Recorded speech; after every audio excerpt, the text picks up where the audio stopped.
Hello, everyone, and welcome to Police Off the Cuff Real Crime Stories. I'm your host, retired NYPD Sergeant Bill Cannon, a 27-year veteran of the NYPD.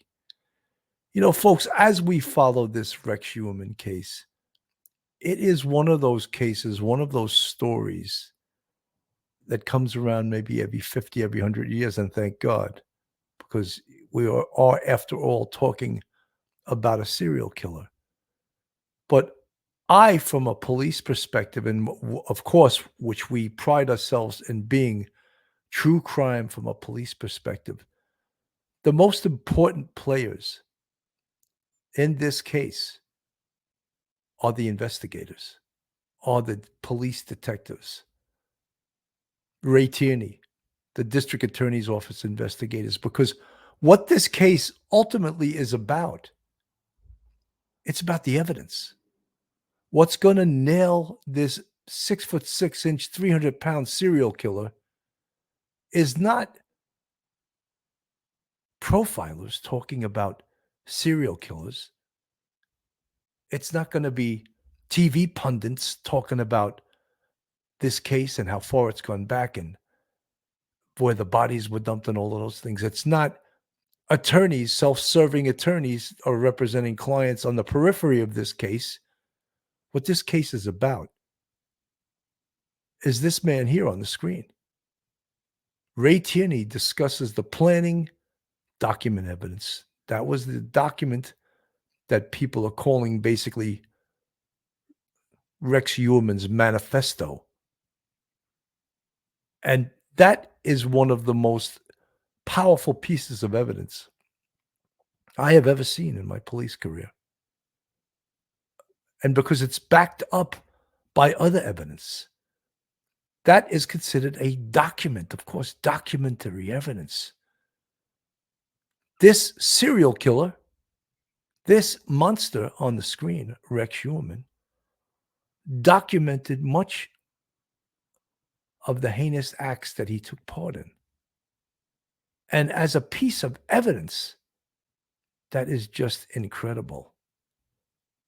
And what we also must never forget is the victims in this case. And so far, this demon, as Rodney Harrison, the former police commissioner of Suffolk County, said, so far this demon, Rex Human, has been indicted for 6 of them. And I believe very shortly he will be indicted for a 7th in the case of Valerie Mack. And we have to always, always never lose sight of specifically that is what this case is about. And there's a picture of Valerie Mack up on the screen. We must never forget that these are the drivers of this case. This is why detectives pride themselves that work for homicide, proudly say, we work for God. Because they're talking for the person who's deceased, the person who was murdered, who can't speak for themselves. And that's what these detectives and these investigators will be talking about.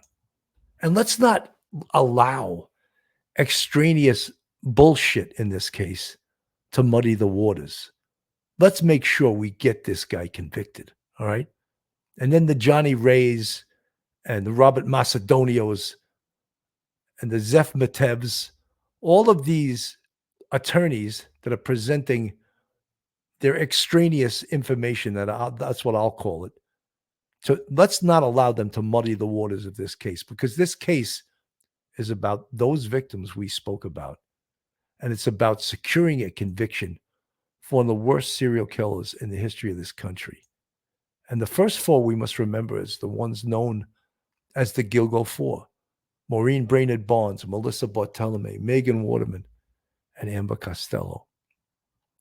And just, of course, recently, very, very recently, we added these 2 young ladies to it, Jessica Taylor and Sandra Castilla. And that is what this case is about.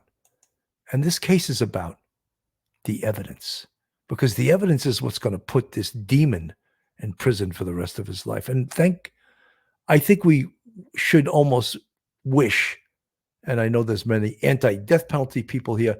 I wish we had the death penalty, if only as a bargaining chip to get this demon Rex Human to speak, to talk. Because will he ever give up and confess to what he did? He's not going to now. He's taking this to trial. There's no doubt in my mind. He wants his day in court. He wants his day or days and weeks or months in the limelight because he's that type of sick individual. So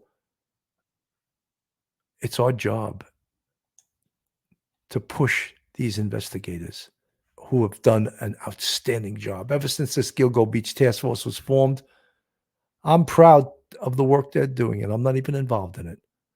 As a former police officer, sergeant, detective sergeant in a homicide squad, I'm proud of the work that these guys have done since they founded this task force.